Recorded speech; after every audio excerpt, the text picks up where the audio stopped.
Hello. So I'm getting ready to start sewing my latest commission, the bridal bouquet.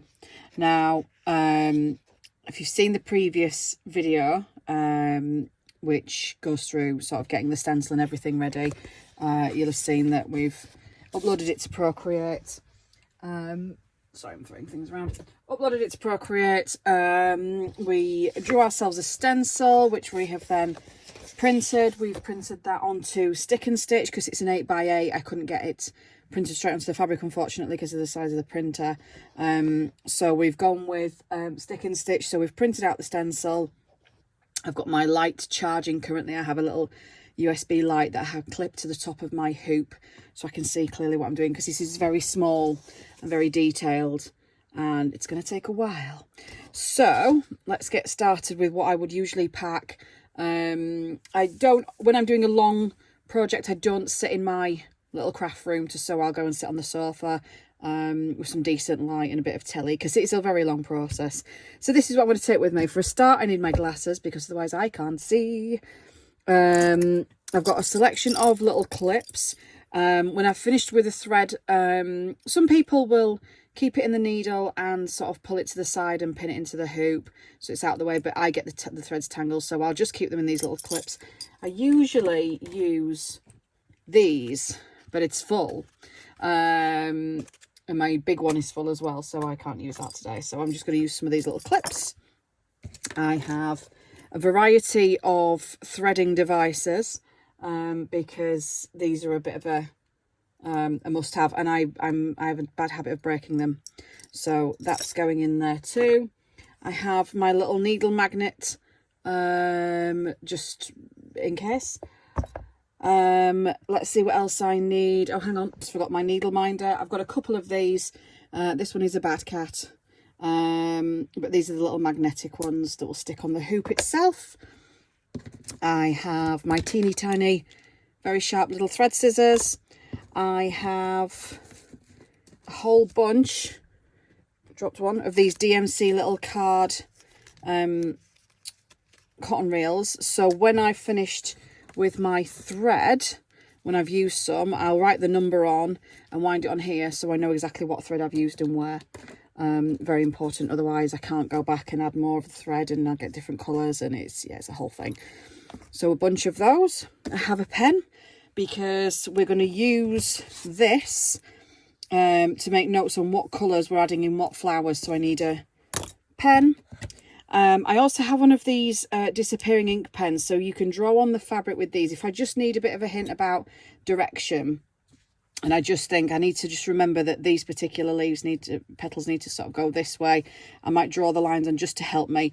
Or if I need to curve something, I'll draw some guidelines just to give you a bit of guidance on what you're doing, and it'll disappear very, very quickly.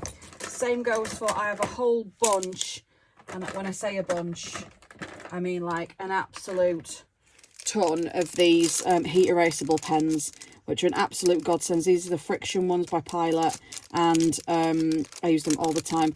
The black one is my fine liner one, so I'm going to shove that in there as well, and then probably just a couple of different coloured ones. What's that, an orange? Let's shove a pink in as well, just in case we need a bit of contrast, just to, again, do some mapping on the fabric, and I know it will disappear and it won't show up, so that's fine. So that's those. I have my little pencil case, which contains all of my good needles. I have a little needle, I have a little needle wallet with just everyday needles that I use for everyday sewing, and especially if I'm doing something like I've been doing the denim recently, a bit more heavy duty. These are my really super sharp DMC ones that are for sort of what I call fine embroidery, particularly thread painting. Everyday embroidery, you use bigger chunks of thread, and so it's a bit more heavy duty, say. Thread painting is only ever one thread. I don't stitch with more than one thread at a time. And when I say thread, I mean I'll get a piece of the embroidery floss, and if you can see, if you just tap the end of it, it'll split. And there's 4 in this one. I've obviously already used some of it, but there usually are 6 individual threads. I stitch with one piece at a time, so that's how fine my stitches are. if you can see that. So I use just the 1 stitch at a time. So it needs, so you can get away with the really tiny, super sharp, super fine needles, and it doesn't make as big holes in the fabric, and it's just all of a more delicate process. So these are my essential bits and pieces that I'm going to need. The other thing, of course, I'm going to need is my thread. Now, I won't make you sit here whilst we do the whole choosing process for all of the threads, but I've got my image here. I'm going to start with the, I don't know if the bluebells or something at the top. I believe the bluebells. I'm going to start with these, and I'm going to zoom all the way in. We're on a super bright setting on here, and I've got my threads here, and I'm going to do a bit of matching to colours because I want a good variation of colours. One of the secrets of thread painting is if you look at these flowers, you'll say, yeah, they're blue and cream. They are blue and cream, but how many different shades of blue? We've got a really deep blue, we've got a slightly lighter mid blue. There's another mid blue there. This is more of a white blue, silvery sort of cream colours. I bet there's 5 or 6 different blues that I'll put in there. So we need to make sure we've got a good variation. I will only use DMC threads for custom pieces because I think they're a better quality. I have been known on occasion to use other brands if needed to get the right shade, but I will only do that if I have printed my pattern straight onto the fabric.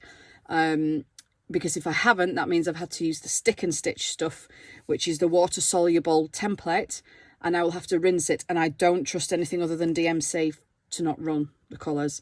So this will be DMC only. So I'm hoping with all these blues we've got enough colours. I mean, I have a lot of DMC threads, so this is what I'm going to sit and go through now. I'm going to do one colour at a time, one palette at a time. There's no point in bringing 96 different colours down for every single floral on here.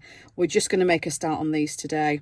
So I'm going to use this and this to get some true colours and do some matching and hope that we've got some good tones in here. As I said before, you have to allow a certain element of artistic licensing. There's no way on this planet I can have every single perfect shade absolutely identically. It just doesn't happen. So that you have to allow a degree of room, but I will get it as near as damn it. So when I said sort of some of these shades here, these ones are definitely more of a cream. These ones, just drawn all over that. Oh, no, I haven't. I've erased stuff. Perfect. I'm just going to, which way do you lock it? Lock, just to make sure there's none of that happens. Yeah, some of these are more of a silvery shade, so I would be tempted to use something more like this for the sort of silvery white shades. So this is what I'm going to go through. I'm going to pick out my colours very, very carefully and take it from there. Obviously, I've got a very sort of lemony green colour here. So it's going to be maybe something more like that. That's kind of a lemony green. I don't know if you can see that. When I do that, you kind of, yeah, I think that would be quite a good match for that sort of colour.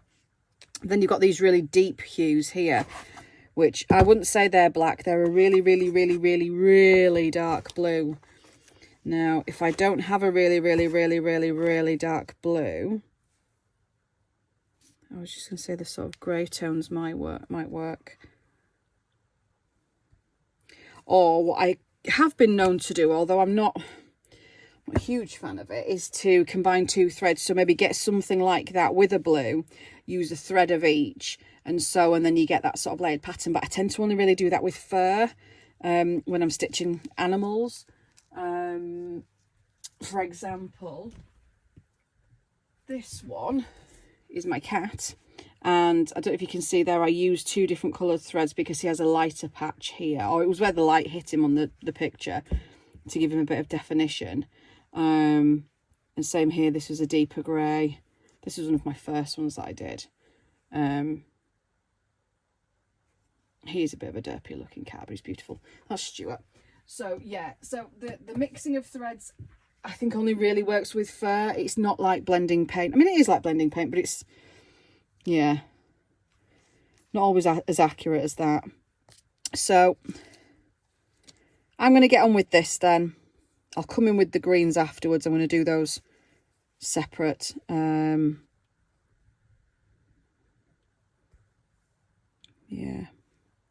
Yeah, a lot of blues. Right, leave me to it and I will come back and show you how I'm getting on. Right, so I've gone through what I think are going to be sort of my variation of colours. So I've got 6 different blues, a white, which is going to be for the very, very lightest sort of sections. And then I've got, for the darker little spots of the stem, and I've got this deep sort of grey colour that I'm hoping will work. And then I've got, for these more limey colours, that blending out to that. I hope you can see that enough. That's, stop it. So those are going to be my colours. That's getting on my nerves. For the flowers, I'm hoping we've got a good variation in colour there. And it's going to look as close to the original as possible. So yeah, see how we go. I will report back once I've started these flowers, and then we'll move on to the next floral. I'm not sure which that's going to be. I may have a go at this big red one next, but let's see how we go.